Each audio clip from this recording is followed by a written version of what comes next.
Yeah, so I've just been thinking, because I'm 61 years old and one day old, and I've just been thinking about all the people, mainly, well, I'm not being sexist, but apart from my mother's been a fantastic influence of my life. You know, not only about giving birth to me and bringing me up and my two sisters, but no, she's worked hard all her life. But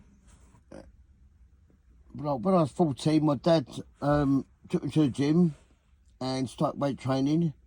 And then I met and then the man who was in charge of the gym in Gillingham was, do you know what? I can't remember his bloody name now. Oh, how embarrassing. George!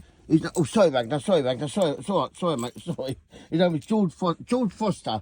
Now, he was a weightlifter with one leg. Right, and that's God's knowledge, I'm not messing about. Weightlifter with one leg. Great influence on my life, really, from 14.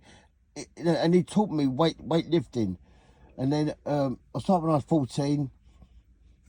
And then I stayed there for a year. And then I worked in a gym, Gordon's Gym in Chatham. And they moved me up to London Gym.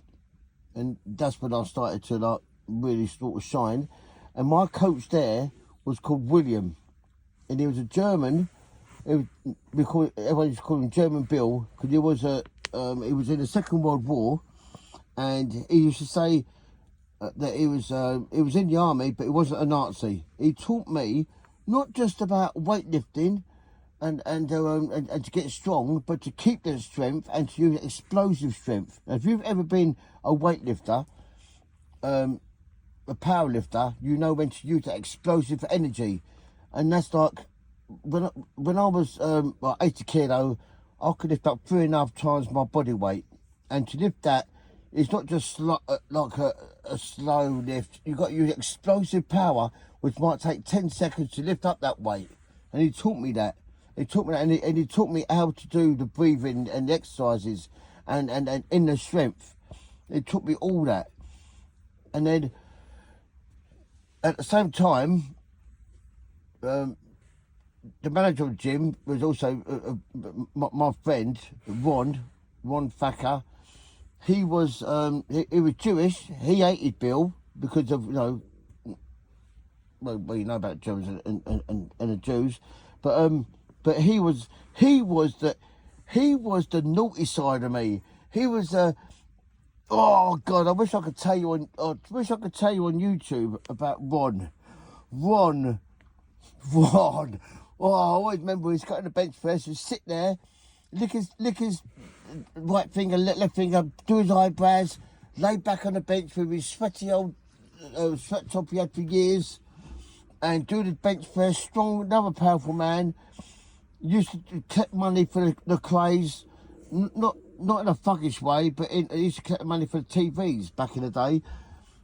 And then there was Bob Page, my boss. Bob Page, you can look it up if you want, if you don't believe me. 1974 British heavyweight champion wrestler. And because the gym I trained at, Gordon's Gym in Plumstead, Herbert Road, there was all British champions, European champions, wrestlers. Keith Peach, British champion heavyweight for 8 years. And I trained with these people. And doormen used to train in the morning from 10 o'clock to 5 to 12. They'd all used to disappear by 12.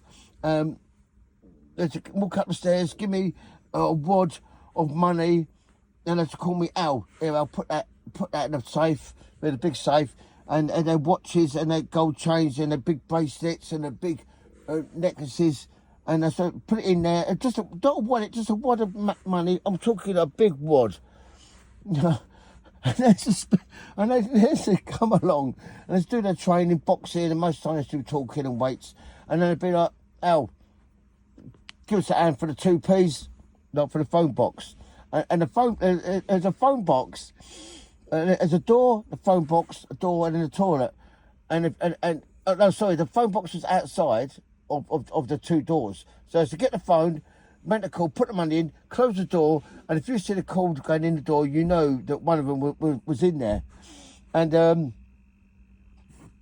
yeah, and then I left there when I was 18, and then because of I stayed there for like 3 years, like working in the gym, learning. I was a qualified weightlifting instructor, qualified fitness instructor at that time, doing circuit training, and I became a champion weightlifter, heavyweight champion, and bodybuilder. And then I went to a engineering shop because I knew there was no prospects, just earning £28 a week, working 80 hours a week as well. But they gave me my foundations in my life, and I've tried to look, show my boys all that sort of stuff. And I've met so many people along the line, but recently, really the last 3.5 years since I've started van life, and you all know my story about van life.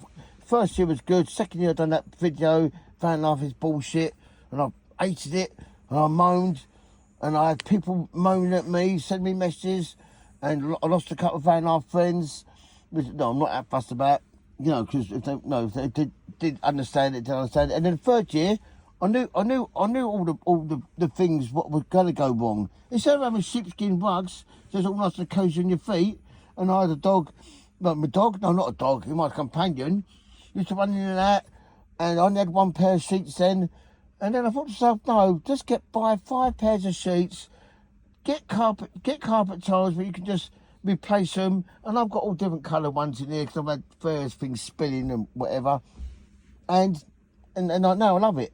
And like now, I meet people, and you know, sometimes you meet some really fantastic people. Really, really fantastic people, especially this time of year, because most of the people, well, not say most of the people, so only say 8% of the people my age have been in the forces, armed forces, serving our country to look after our freedom and protect us, willing to die for us and the person next to them, and you meet them, and they're so, well, just good. It's just oh, you can't, it's not just good. That's such a lame, weak word, isn't it? They've got so much spirit in them and compassion. And when they done wrong, oh God, they beat themselves up.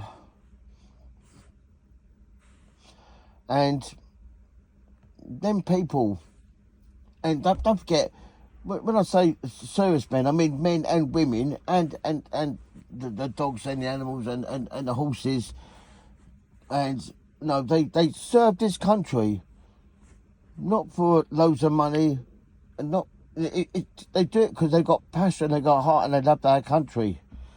This is why, you know what, this weekend, and this is the truth, I've seen 9 people, and two companions wear the poppy. Why is it now? When I was a kid, everyone had to wear poppies. Not had to, but everyone done it because it was the right thing to do.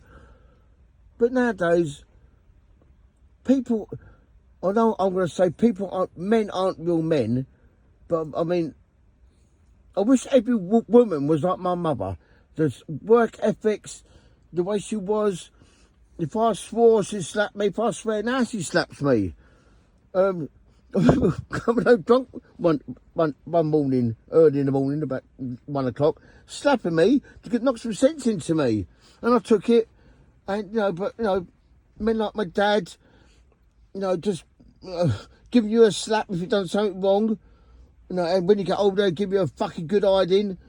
But, and I'll become the man I am. A man who is sensitive, emotional, sometimes angry, sometimes aggressive, and I'll stand up for my friends, never leave a man behind, even though that's nothing to do with the services, because they're on a different level, a different understanding about that. My understanding is, just in case he falls over or he loses money. But all I'm trying to say is, but Remembrance Day isn't just one day. It's about every day.